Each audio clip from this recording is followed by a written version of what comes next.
নামাজের এত বড় গুরুত্ব দেওয়া হয়েছে।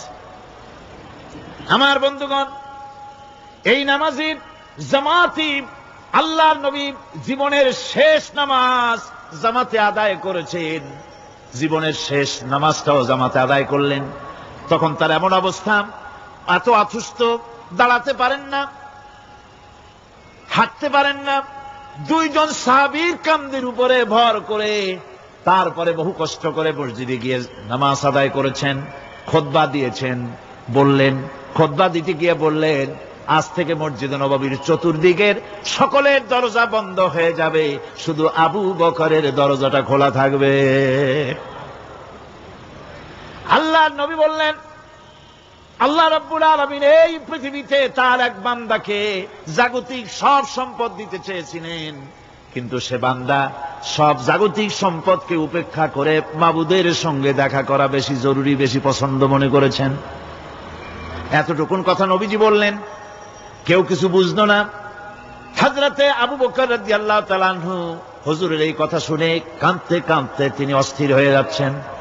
সাহাবীরা চিন্তা করলেন, হুজুর কান্না কার কথা বলেছেন, তাতে কান্নার কি আছে? বয়োবৃদ্ধ, জ্ঞান বৃদ্ধ হযরতে আবু বকর রাদিয়াল্লাহু তাআলা আনহু বুঝতে পেরেছেন এই পৃথিবীর সব সম্পদ তো আল্লাহ হুজুরকেই দিতে চেয়েছিলেন।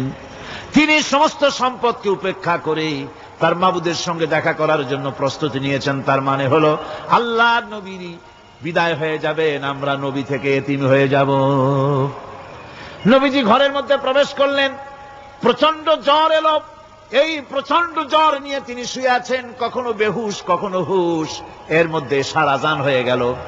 সাহাবীরা বহুক্ষণ অপেক্ষা করে হযরত আবু বকরের ইমামতিতে নামাজ শুরু করলেন। হুজুরের হুশ এলো, প্রশ্ন করলেন, আয়েশা রে, এখন কোন সময়? হযরত আয়েশা বলেন, ইয়া রাসূলুল্লাহি, মসজিদে নববীতে নামাজ শুরু হয়ে গেছে। সাহাবীরা অনেকক্ষণ অপেক্ষা করে আমার বাবার ইমামতিতে নামাজ পড়তেছে সবাই, কিন্তু সাহাবীরা কেঁদে কেঁদে নামাজের মধ্যেই কাঁদতে কাঁদতে অস্থির হয়ে যাচ্ছে। তাদের মনের ধারণা হয়েছে নবীজির পেছনে নামাজ পড়ার কিসমত থেকে তারা মাহরুম হয়ে গেল। নবীজি বলেন, আয়েশা দরজা খুলে দাও আর আমার মাথাটা একটু উঁচু করে ধরো, আমি একটু নামাজের দৃশ্যটা দেখি। দরজা খুলে দেওয়া হলো, নবীজির মাথা উঁচু করে ধরা হলো। নামাজের জামাতের দৃশ্য দেখে নবীজি আবার শুয়ে পড়লেন।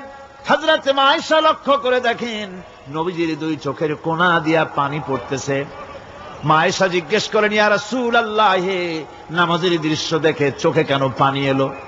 হুজুর বলেন, আয়েশা রে, এটা কোনো দুঃখের পানি নয়, এটা তৃপ্তির পানি। এই যে জামাত নামাজ পড়তেছে লোকেরা, এই জামাত কায়েমের জন্য তায়েফের ময়দানে অনেক রক্ত আমার ঝরেছে। উহুদের ময়দানে দান্দার মুবারক শহীদ হয়েছে, সাহাবায়ে কেরাম জীবন দিয়েছে। এই যে জামাত আমি দেখতে পেলাম, ভবিষ্যতের একটা ছবি যেন চোখে ধরা পড়লো। আমার মনে হলো কিয়ামত পর্যন্ত এই পৃথিবীতে আমার যত উম্মত আসবে তারা এইভাবে করে জামাতে নামাজ আদায় করবে। নবীজি মাথার কাছে মালাকুল মউত যখন এসে গেছেন, আমার ভাইরা, এই পৃথিবীতে যত নবীরা এসেছিলেন মৃত্যুর সময় সমস্ত নবীরা শেষ কথা যেটা বলেছেন, হাদিস, সমস্ত নবীরা উম্মতের জন্য মৃত্যুর মুহূর্তে শেষ কথা যেটা বলেছেন সেটা হলো আসসালাত, আসসালাত, নামাজ, নামাজ। আমার নবী যখন বিদায় হয়ে যান, বিদায় মুহূর্তে মেয়ের কথা বললেন না, কলিজার টুকরা নাতির কথা বললেন না, জামাইয়ের কথা বললেন না, স্ত্রীর কথা বললেন না। মৃত্যুর সময় শেষ কথা বললেন, আসসালাত, আসসালাত ওয়া মা মালাকাত আইমানুকুম, নামাজ, নামাজ, আমার উম্মতেরা নামাজ, আমার উম্মতেরা নামাজ ছেড়ে দিও না, নামাজ। যেই নবী উম্মতের জন্য এত কাঁদলেন, নামাজের জন্য এত কথা বলে গেলেন, আল্লাহ রাব্বুল আলামিন নামাজের জন্য এত নির্দেশ করলেন, নবীজি ইন্তেকালের সময় নামাজের কথা বলে দিলেন, সেই মুসলমান আজ নামাজ আদায় করে না। নামাজ পড়ে তো নামাজ শুদ্ধ হয় না। হযরতে হুযায়ফা রাদিয়াল্লাহু তাআলা আনহু তিনি একবার ইয়েমেন সফর করেছিলেন, এক মসজিদে নামাজ পড়লেন। একজনকে তিনি নামাজ পড়তে দেখলেন, নামাজ পড়তে দেখে তিনি অপেক্ষা করলেন। লোকটার নামাজ হয়ে যাওয়ার পর তিনি প্রশ্ন করলেন, আল্লাহর বান্দা, তুমি কতদিন এরকমের নামাজ পড়তেছ? তিনি বললেন, প্রায় 40 বছর তো হবে আমি এরকম নামাজ পড়তেছি। হযরতে হুযায়ফা বলেন, তুমি কি আমারে চেনো? কয়, না, চিনি না। হযরত হুযায়ফা বললেন, আল্লাহর বান্দা শোনো, আমি হচ্ছি আল্লাহর নবী মুহাম্মদুর রাসূলুল্লাহ সাল্লাল্লাহু আলাইহি সাল্লামের সাহাবী হুযায়ফা।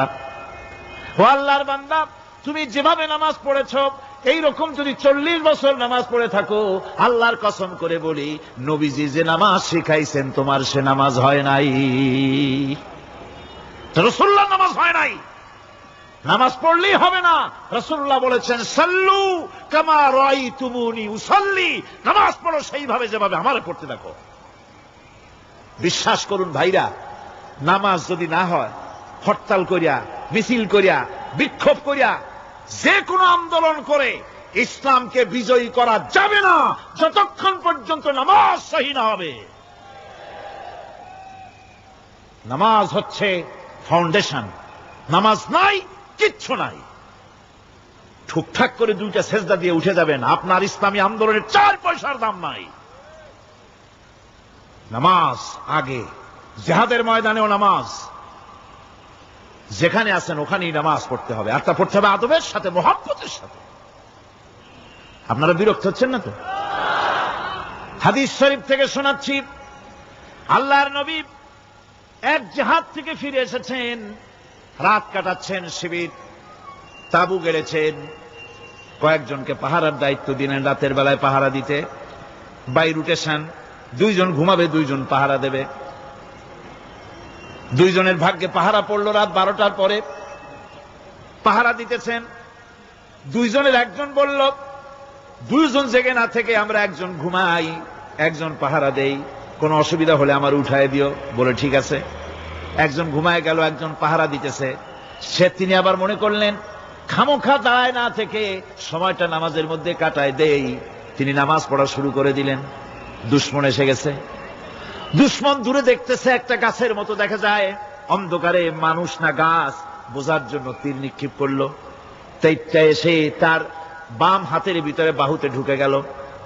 নামাজ ছাড়লেন না। এরপরে দুশমন আরেকটা তীর মারল, সেই তীরটার ডান বাহুতে লেগে গেল।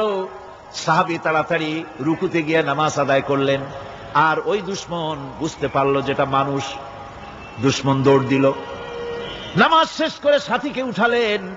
সাথী উঠে দেখে 2 দিকে 2 তীর বসানো। ভাই, তোমার গায়ে তীর কেন? বললেন, আপনি যখন ঘুমায় গেলেন আমি ভাবলাম খামোখা দাঁড়ায় থেকে সময় নষ্ট না করে সময়টা নামাজের মধ্যে কাটাই। নামাজ পড়তেছিলাম, তীর আসলো বাম দিকে।